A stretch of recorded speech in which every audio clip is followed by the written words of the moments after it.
Hey guys, so welcome to Delve Stack, and this is how to add multiple videos on TikTok.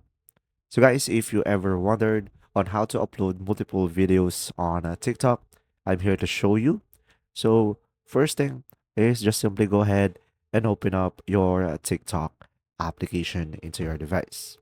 Now, now guys, over here, as you can see, you should be able to see the plus icon at the middle of the screen at the bottom.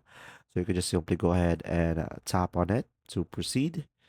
Now guys, from here, you can just simply go ahead and select the gallery on the right side of the screen.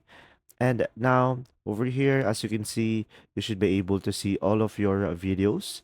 So to make sure, you could just simply select the videos category over here at the top.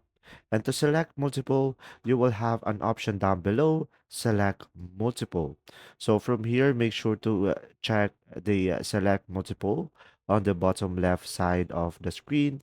And from here, you can just simply select multiple videos that you prefer by just simply tapping on the top right corner of each video. And as you can see, you can add many videos as you can.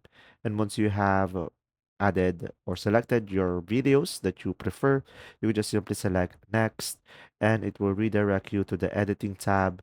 And after that, of course, just simply provide your edit and do all of the necessary editing that you prefer, and you could just simply proceed to post it. If you found this video helpful, please like and subscribe. And if you have any questions, just simply go ahead and comment down below, and we will do our best to answer them all. And see you in the next video.